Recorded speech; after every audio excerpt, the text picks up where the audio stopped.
Assalamualaikum warahmatullahi wabarakatuh. Kami dari kelompok 2 ingin menyampaikan materi singkat mengenai nuzulul Quran dan juga asbabun nuzul.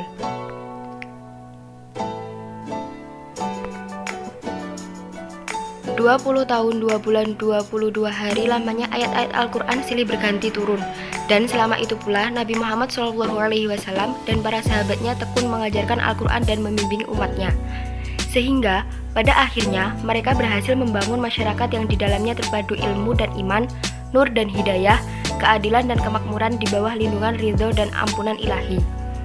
Meskipun Al-Quran merupakan satu kesatuan paket yang ayat-ayatnya tidak dapat dipisahkan satu sama lain, proses turunnya wahyu yang memakan waktu 20 tahun lebih tersebut menunjukkan adanya hubungan yang sangat erat antara Al-Quran dan realitas kehidupan, yaitu antara teks penerima pertama yaitu Nabi SAW dan objek realitas, dan tidak dapat disepelekan terlebih diabaikan begitu saja. Oleh karena itu, pengetahuan di seputar teks dan realitas yang menjadi bagian yang tak terpisahkan dari Al-Quran sangatlah penting. Di antara pengetahuan yang dimaksud adalah pengetahuan tentang nuzulul Quran dan asbabun nuzul. Pembagian nuzulul Quran: 1. Pengertian nuzulul Quran. 2. Sejarah nuzulul Quran. 3. Hikmah nuzulul Quran. 4. Amalan pada nuzulul Quran. Yang pertama, kita akan membahas tentang pengertian nuzulul Quran. Nuzulul Quran yang adalah penyampaian informasi atau wahyu kepada Nabi Muhammad SAW dari alam gaib ke alam nyata melalui perantara malaikat Jibril yang dilakukan secara berangsur-angsur selama 22 tahun 2 bulan 22 hari. Yang kedua, sejarah nuzulul Quran. Di antara ulama yang mengikuti pandangannya adalah Subhi Saleh. Ia menjelaskan bahwa pendapat Al-Sya'bilah yang lebih dapat diterima sebab pendapat tersebut didasarkan pada firman Allah Subhanahu wa taala dalam Quran surat Al-Qadr ayat 1 dan Al-Isra ayat 106.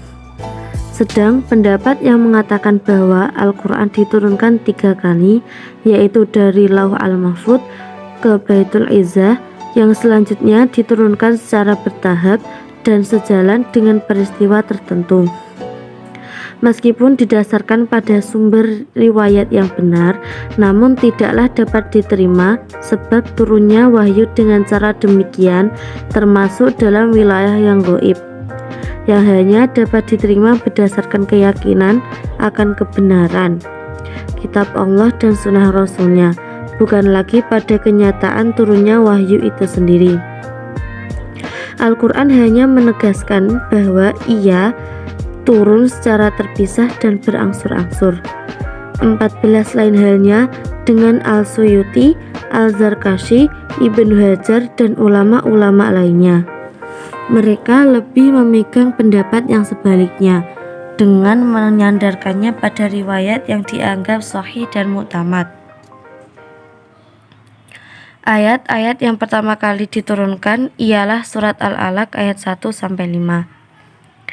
A'udzu billahi minasyaitonir rajim. Bismillahirrahmanirrahim. Iqra bismi rabbikal ladzi khalaq. Khalaqal insana min 'alaq. Iqra wa rabbukal akram. Alladzi 'allama bil qalam. 'Allamal insana ma lam ya'lam. Shadaqallahul adzim. 3. Hikmah nuzulul Quran. Yang pertama, untuk meneguhkan hati Rasulullah SAW dalam menghadapi kaum yang memiliki watak dan sikap yang begitu keras. Yang kedua, tantangan dan mukjizat kaum musyrikin. Yang ketiga, untuk memudahkan hafalan dan pemahaman. Yang keempat, relevan dengan peristiwa, pentahapan dan penetapan hukum. Yang kelima, mempunyai faedah dalam pendidikan dan pengajaran. 4. Amalan nuzulul Quran. 1. Membaca Al-Quran. 2. Memperbanyak iktikaf. Dan yang ketiga, berbanyak sholat malam dan berdoa. Yang selanjutnya tentang asbabun nuzul, yang meliputi 1.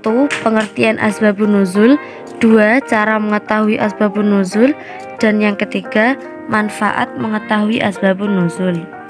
Yang pertama, pengertian asbabun nuzul. Sababun nuzul atau boleh juga disebut asbabun nuzul merupakan salah satu cabang ulumul Quran yang khusus berkaitan dengan turunnya ayat-ayat Al-Quran dalam hal-hal tertentu. Secara bahasa, perkataan sababun nuzul berarti sebab turunnya ayat-ayat Al-Quran. Yang kedua, cara mengetahui asbabun nuzul. Allah Subhanahu wa Ta'ala menurunkan Al-Quran kepada Nabi Shallallahu Alaihi Wasallam di setiap waktu dan tempat secara berangsur-angsur selama kurang lebih 23 tahun. Setiap ayat yang turun, Nabi Shallallahu Alaihi Wasallam langsung menyampaikan kepada para sahabatnya, dan sahabat pun menumpahkan seluruh perhatiannya dalam menerima ayat-ayat Al-Quran tersebut. Meskipun para sahabat itu hafal Al-Quran, namun ada kemungkinan bahwa tidak seluruh ayat-ayat yang mempunyai sababun nuzul dapat mereka saksikan sendiri sebab-sebab turunnya secara utuh. Yang ketiga, manfaat mengetahui asbabun nuzul. Yang pertama, mengetahui hikmah pemberlakuan suatu hukum. Yang kedua, memberi batasan hukum. Yang ketiga, memahami Al-Quran dan menyingkap kesamaran yang tersembunyi dalam ayat-ayat Al-Quran. Yang keempat, mengetahui kepada siapa ayat itu diturunkan. Sekian presentasi dari kelompok 2. Terima kasih atas perhatiannya. Kurang lebihnya mohon maaf. Semoga bermanfaat untuk kita semua. Wassalamualaikum warahmatullahi wabarakatuh.